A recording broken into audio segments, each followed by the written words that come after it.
I walked 7 miles about 2 days ago, and the first 5 miles weren't too bad, but the next 2 really wore me down. And this is a continuous 7 miles, mind you. I walk 7 miles a day, probably every day, but not non-stop. I take breaks in between. I take Oliver out here 3, 4, 5 times a day sometimes, because I don't really have much else to do besides sit at my computer and try to find work and make YouTube videos for you guys, which I do out here. So that entails coming out in the woods at least once a day. But on my 7-mile walk, I learned something, not necessarily about myself, it's about all of you too, it applies to you as well. It was just a realization that came to me during this walk. And basically it's that you have to train for the pain that you're going to experience in life. If you're a runner and you run, running is going to be less painful for you over time because you're going to build up the muscles that make it less painful for you.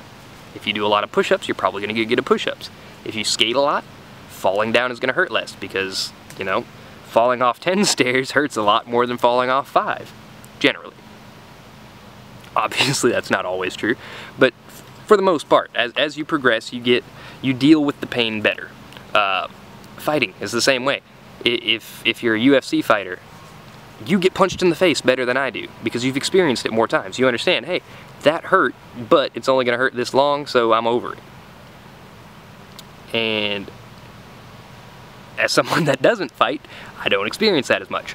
You know, you can definitely go out and you can train for something completely different and still achieve, you know, whatever hobby you're into. You can still do that. I mean, look at Brandon Beeble. That dude's jacked, and he can do like a 360 backflip 7 feet up in the air over my head. And like, I mean, he's a freak of nature. Like, the dude is just amazing. And he's ripped. He's one of the biggest human beings I think I've ever seen in my entire life.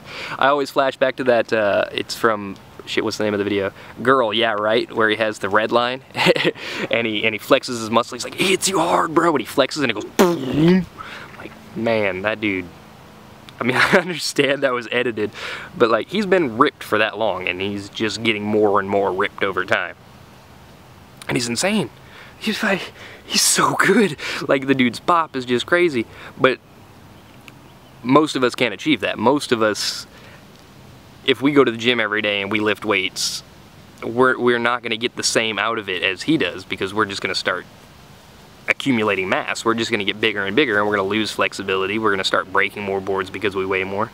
But he's taken it to a different level with plyometrics and things like that allow him to maintain his flexibility and still skate. So,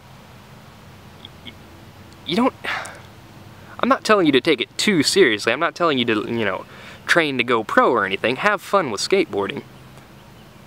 By skateboarding, and you're gonna get better.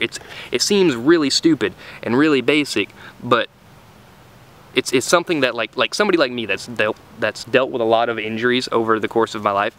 I'm really good at being like, yeah, well, today's just a shitty day for me because my fucking leg has been broken 2-3 times, and it's not, it sucks. When the weather gets cold, my body reacts to that and it hurts, and I don't want to skate. But if I would push through the pain, eventually I'd probably get over it. You know, my legs would strengthen, and I would have more fun because I'd be skating more. And I'm gonna start doing that. I'm gonna skate more than I have been. I'm still stuck in this neighborhood because none of my friends pick me up to skate. They're pretty fucking flaky. I don't think most of them even know I'm making videos again, despite the fact that I'm posting these videos on my personal YouTube, my personal Facebook, and the shop account as well. Like, they see them popping up, but I'm pretty sure they're not watching. They're definitely not interacting. They're definitely not promoting my videos. They're definitely not helping me as much as you guys are.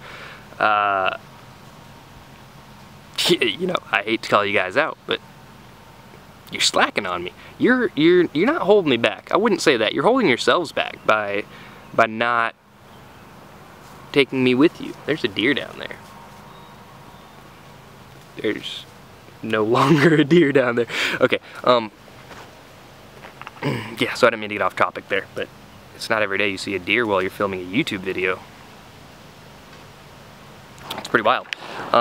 There's all kinds of birds and stuff out here too, obviously, because I'm in the woods. It's pretty crazy. So if I'm looking around, that's usually why. And also because I've got the dog out here, and I just heard a noise behind me, which he's looking at. And it's probably just a squirrel throwing nuts out of the tree again, but I can't be too sure. So I'm gonna go now. You guys think about what I said. Train for the pain. You know, if you're a runner, run. If you're a weightlifter, lift weights. If you're a skateboarder, go skate.